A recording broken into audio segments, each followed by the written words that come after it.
जिसमें श्री रामचंद्र जी वनवास में थे, सीता जी का अपहरण हो गया था उनकी धर्मपत्नी का। वो लिपट लिपट कर पेड़ों से और वन्य जानवरों से रो रहे थे, पूछ रहे थे मेरी सीता को देखा। ऊपर से भगवान शिव और पार्वती भी झांक रहे थे।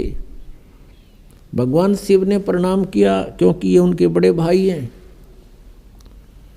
पार्वती ने देखा कि आप किसको प्रणाम कर रहे हो। भगवान शिव ने कहा कि नीचे भगवान विष्णु हैं राम रूप में, मैं उनको प्रणाम कर रहा हूँ। पार्वती कहने लगी भगवान होकर रोए, मैं तो नहीं मानती ये विष्णु जी हो सकते हैं, मैं इसकी परीक्षा लूँगी। भगवान शिव ने कहा कि तू परीक्षा मत लेना और सीता रूप मत बनाना, मेरे काम की नहीं रहेगी तू। उस समय तो पार्वती जी ने कहा कि ठीक है, मैं नहीं परीक्षा लूँगी। जब भगवान शिव जी इधर उधर गए सैर सपट्टे को, पीछे से सीता रूप बनाया, श्री रामचंद्र जी के सामने खड़ी होगी। अब रामचंद्र जी ने उस समय पार्वती जी को पहचान लिया, क्योंकि काल ने उसकी बुद्धि ऑन कर दी और पहले ऑफ कर दी। अपनी पत्नी का तो न्यों पता ना हुआ, ले गया कौन उठा के, और फिर वो ज्योतिषी हो गया, भविष्य का वक्ता हो गया। एकदम पहचान लिया कि तू तो पार्वती है। ये दक्ष पुत्री यहाँ कैसे आ गई, भगवान शिव को क्यों छोड़ आई। वो शर्मिंदा हुई, आके भगवान शिव से कहा कि सचमुच वो तो सचमुच विष्णु जी हैं, आप ठीक प्रणाम कर रहे थे। तो शिव जी बोला कर दिया काम, ले ली परीक्षा। हंसने लगी, नीचा मुंह कर लिया। तो उस दिन से उसने भगवान शिव ने कहा कि तू आज मेरे काम की नहीं रही, क्योंकि तूने मेरी माँ का रूप बना लिया। बड़े भाई की पत्नी माता के तुल्य होती है, कि तूने मेरी माँ का रूप बना लिया, मेरे काम की पत्नी रूप में नहीं रही। तो पुण्यात्मा युग काल के इसे बखेड़े हैं। अब उस पार्वती ने सोचा कि यो पक्का है जद का। अब यो मुंह तो बोला नहीं, बोलना बंद कर दिया। कई दिन तो रही उसके साथ, फिर वो बात ही नहीं कर रहा, मुंह फेर कर बैठ जाता है। पार्वती ने सोचा यो तो नरक हो गया, घर नहीं रहा। तो बेटी को फिर कुछ दिखाई नहीं देता, अपना पीहर दिखाई देता है मायका। उन्होंने सोचा अपने माँ के चलती हूँ, कुछ दिन इसकी बुद्धि ठिकाना आ जाएगी। अब वो आ गई राजा दक्ष के घर पे, अपने पिता के घर पे। उधर से राजा दक्ष के घर पर एक यज्ञ चल रहा था, धार्मिक अनुष्ठान हो रहा था। और धार्मिक अनुष्ठान में ये नियम था उनका, ब्राह्मणों का बनाया हुआ, ऋषियों का। जब कोई राजा या कोई अनुष्ठान करवाता है तो सभी बेटियों को, रिश्तेदारों को अवश्य आमंत्रित किया जाता है। तो राजा दक्ष ने अपने सभी दामादों को आमंत्रित किया हुआ था, लेकिन शिव को और पार्वती यानी उस शक्ति को नहीं आमंत्रित किया था, अपनी पुत्री को। कारण क्या था कि भगवान शिव के साथ उसने, गिरिजा ने अपनी मर्जी से विवाह किया था। राजा दक्ष इस विवाह के पक्ष में नहीं था। बहुत विरोध भी करने के बाद इस गिरिजा ने भगवान शिव से विवाह करके चली गई थी। इससे अक्षुब्ध होने के कारण पार्वती को और शिव को नहीं बुलाया था। तो पार्वती ने घर पे देखा कि सभी बहन आई हुई हैं और उनके पति भी आए हुए हैं, उनका उचित आसन दे रखा है, सबका प्रतिदिन का भाग भी उनको समर्पित कर रखा है।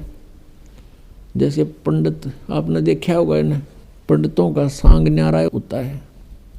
जैसे विवाह कराते हैं, फेरे कराते हैं, कहेंगे करके दो स्वाहा, दर्दे 11 रुपये। फिर सुबह 21 वहाँ रख दे, 22 उसको दे दे, 5 उसके हाथ में दे दे, फलाने का तिलक कर दे, ये न्यू रखा करें। तो ऐसे ही वहाँ कर रखा था कि प्रतिदिन जितने भी वो दामाद आए हुए थे सबको जो हिस्सा होता था 500 रुपये इनको दे दो, वहाँ रखे जाते थे उनके सामने। तो ऐसा किया जा रहा था। भगवान शिव का कहीं आसन भी नहीं था, और जो बहनों के बटेऊ यानी पति नहीं आए हुए थे पार्वती की बहनों के, उनका आसन लगा रखा था, उनका हिस्सा फिर भी वहाँ रखा जा रहा था, उनका स्थान निर्धारित अलग से किया हुआ था। शिव का वो भी नहीं था। तो पार्वती अपनी माँ के पास गई। अब बेटी का माँ के ऊपर जोर चला करे, अपनी माँ से जाकर कहा कि माँ तुमने सभी मेरी बहनों को बुला लिया और उनके पति भी आए हुए हैं, लेकिन आपने अपने दामाद को नहीं बुलाया, ना हमें आमंत्रित किया। तो माँ ने कहा बेटी मैंने तो तेरे पिताजी से बहुत कहा, लेकिन ये अपनी जिद पर अड़ा हुआ है और गलती बेटी तेरी भी है। तूने अपने पिता की आज्ञा का उल्लंघन करके विवाह किया है जिससे वो अशुभ है। ना तो मेरी वो मानता और ना मेरी तू मानती, मेरा आगे जिक्र मत। अब पार्वती को बड़ा दुख हुआ। फिर वो अपने पिता के पास गई और पिता से प्रणाम करके कहा कि पिताजी आपने अपने दामाद को आमंत्रित क्यों नहीं किया और सभी को कर रखा है। राजा दक्ष ने कहा कि तेरे को किसने बुलाया है, तू आई क्यों यहाँ पर, बिना बुलाए नहीं आना चाहिए था तुझे, तूने अपनी मर्जी से ये सारा काम किया है, मैं उसके दर्शन भी नहीं करना चाहता। ऐसे पागल के जिसके गले में सांप पड़े हो, मैंने अपनी बेइज्जती करवानी है यहाँ अपने समाज में, और तो भी मत आना, यहाँ से निकल जा वापस। अब इस बात से वो बहुत दुखी होगी। कौन? वो पार्वती। उसने देख लिया कि ना शिव जी वहाँ मेरा ठिकाना रहा, यहाँ पिताजी ने धिक्कार दिया मुझे, तो अब और कोई विकल्प नहीं रहा। अब उसने गुस्सा आ गया कि मैं तेरे यज्ञ कराती हूँ सफल। उस हवन कुंड में ये क्या करा करते ये ब्राह्मण लोग। ब्राह्मण का अर्थ कोई जाति विशेष नहीं, जो गुरु पद प्राप्त है उसको ब्राह्मण कहते हैं। जो ब्राह्मण सोए जो ब्रह्म पहचाने, ये ब्रह्म तो पहचाना नहीं था, लेकिन ये नकली ब्राह्मण जरूर प्रसिद्ध हो रहे थे गुरु रूप में। तो वो क्या करते थे, एक नया अपना दिखाने के लिए पूरा एक बहुत बड़ा हवन कुंड बना देते थे, बहुत बड़ा 8 फुट गहरा और 10 बाई 10 का चौड़ा, उसमें घेर कर लकड़। राजा का घी कौन सा करते डालना था, भर कड़छर कटोरे भर गहरे स्वाहा स्वाहा, वो बक्कड़ पाट रहा पूरा डीक बड़ा उसमें। वह पार्वती उस कुंड में हवन कुंड में कूद गई और जड़गी सारी। तत्परता से उसको निकाल अवश्य लिया, लेकिन वो उसका अस्थि पंजर शेष था, सब मांस और वो चाम जल चुका था, केवल हाड शेष थे। इस बात का पता चला भगवान शिव ने। अब वहाँ से चला अपनी सेना लेकर, कि दक्ष न मैं करूँगा सीधा। अब इस बात का पता चल गया दक्ष को कि भगवान शिव चल पड़े अपनी पूरी गणों को लेकर के। उधर से जो आए हुए थे अतिथि, उनमें ब्रह्मा जी और विष्णु जी भी उपस्थित थे। अब जब उनको न्यू पता चला कि शिव जी आ रहे हैं पूरी सेना के साथ, तो भगवान विष्णु भी खिसकन लगे और ब्रह्मा जी भी खिसकन लगे। ब्रह्मा जी तक खिसके गए, कंते कंते भी चले गए, भैया कौन मरे सिर फड़वा के। दक्ष ने भगवान विष्णु से हाथ जोड़कर कहा, आपको मैंने संरक्षक रूप में बुला रखा था, मेरी यज्ञ संपूर्ण हो तब तक आपको आमंत्रित था, आप मेरी रक्षा के लिए आए थे, आप भी जा रहे हो। विष्णु जी ने मना किया कि नहीं मैं जा रहा हूँ, नहीं रुक पाऊंगा। ज़्यादा कहने से विष्णु जी रुक गए। उधर से शिव जी ने अपना एक गन तैयार किया अपनी जटा से, अपने मंत्र सिद्धि से, और उसको भेज दिया। बहरों को कि जा तू उनके साथ युद्ध कर, मैं आ रहा हूँ पीछे पीछे, पहले तू संभाल उन्हें। भगवान विष्णु का उसका युद्ध हुआ, विष्णु जी युद्ध में पराजित होकर के भाग गए छोड़ कर उन्हें। उधर से भगवान शिव आ गया। शिव जी ने राजा दक्ष की नाड़ काट दी, गर्दन काट दी। ये तो लंबी कहानी है। फिर और वो कहते हाथ पांव जोड़े, उसने रहम आ गया, एक बकरे की गर्दन उसका दक्ष का ला दी, बकरे का मुंह कर दिया ऊपर से। अब जब तक इनके श्वास हैं तो ये भगवान उनको एज इतना लाभ दे सकते। फिर क्या देखा, अब पार्वती को वहाँ जला हुआ देखा। भगवान शिव में मोह का सागर उमड़ गया। जब तक मुंह फेर कर सोया था और अब उस जड़े हुए कंकाल को सीने से लगा लिया उठा के, और पार्वती पार्वती पार्वती पागल सा होकर न घूमो जंगला में गए, नाना ने दौड़ा। कहते 10,000 वर्ष तक ऐसे भटकता रहा और उस अस्थि पिंजर को साथ सीने से लगा रहा पार्वती जान के। कहते हैं फिर भगवान ने देखा कि ये तो बिल्कुल मोह के अंदर पागल हो चुका है। कहते हैं सुदर्शन चक्र से उस अस्थि पिंजर के यानी पार्वती वाले उस बॉडी के हड्डों को सुदर्शन चक्र से छिन्न भिन्न कर दिया। कहते हैं जहाँ आँख पड़ी वहाँ नैना देवी, जहाँ धड़ गिरा वहाँ वैष्णो देवी, जीभ गिरी वहाँ ज्वाला देवी के मंदिरों की स्थापना होगी। जब भगवान शिव ने देखा कि अस्थि पिंजर भी नहीं रहा तेरे पास, फिर उसका मोह भंग हो गया। मोह भंग हुआ तो उसने जो सोचा कि ये हालत मेरी किस कारण से हुई। उसने अपनी सूझबूझ से ये ढूंढा, इसका कारण खोजा कि भी मैंने विवाह करवाया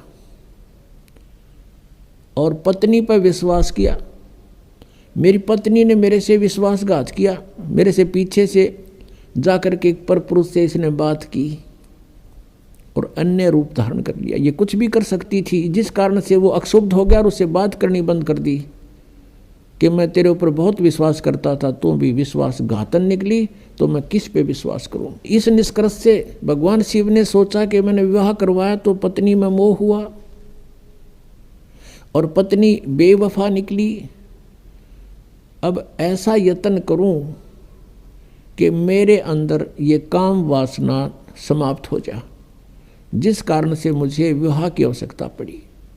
इसका मूल नाश करने के लिए वासना का भगवान शिव ने कहते हैं 88,000 वर्ष तक घोर तप किया और कहते हैं ये काल ये चाहता है कि कोई भी यहाँ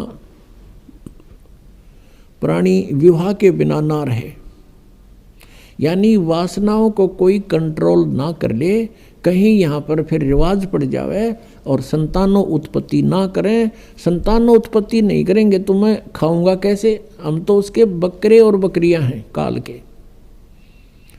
इसलिए उसका पूर्ण प्रयत्न रहता है, भरसक प्रयत्न रहता है कि कोई भी प्राणी वासना रहित ना हो जाए। अब उसने क्या किया, कामदेव को एक पुरुष रूप तैयार करके वहाँ भेज दिया। अपना आत्मा जैसे ऑल आउट होती है, ऑल आउट को कहीं लगा दिया जाए घर के कमरे किसी कक्ष में, तो वहाँ मच्छर चक्कर काटना शुरू कर देते हैं, उसको ऐसे डगमगा जाते हैं, गिरने लग जाते हैं, उनके बस की बात नहीं होती। ऐसे एक देव है, उसके अंदर उसने ये गुण विशेष पर रखा काल ने, और वो जा करके वहाँ बैठा दिया उसके आसपास। तो उसके कारण भी भगवान शिव जी में कोई अंतर नहीं हुआ, वो तप करता ही रहा। फिर उसने कामदेव ने अपनी पत्नी, उसका नाम रति है, उसको भेजा। वो बहुत खूबसूरत है, भगवान शिव के सामने डांस करने लगी। उसने सारा कुछ कर लिया, भगवान शिव पर कोई असर नहीं हुआ। और यहाँ तक कहते हैं कि भगवान शिव ने अपना तीसरा नेत्र खोल के और कामदेव को वहाँ नाश कर दिया, भस्म कर दिया। तो फिर ये सब काल के जाल हैं जो ब्रह्मा विष्णु महेश के भी समझ में नहीं आई थी ये बातें। भगवान शिव ने सोच लिया कि मैं अब वासना रहित हो गया, अब ना रहेगा बांस ना बजेगी बांसुरी, ऐसा काम कर दिया। वहाँ से चल पड़े, अपना आराम से विचरने लगे, घूमते रहते हैं, बैठते हैं, फ्री आराम से रहते हैं।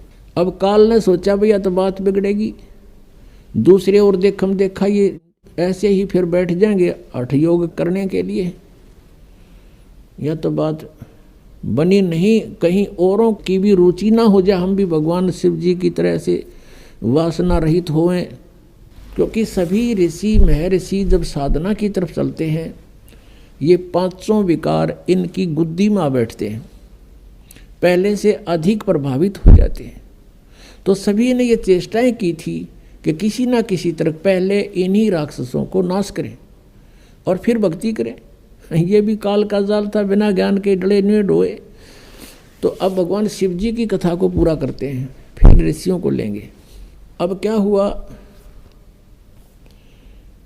अब काल ने ब्रह्म ने सोचा, ये और व्यक्ति नो सोच बैठेंगे ऋषि महर्षि, भगवान शिव ने तो कर दिया काम, ये तो वासना रहित हो गया और हम पीछे रह गए, कहीं वो बीजा समाधि लावें, इस तो पहला कर दूं काम। कुछ दिन के बाद शिव जी के अंदर प्रेरणा भर दी काल ने कि सुना है हमने कि जब सागर मंथन किया था उस समय विष निकला था, उस विष को मैंने पान कर लिया था, पी लिया था, जिस कारण से मैं अचेत हो गया था।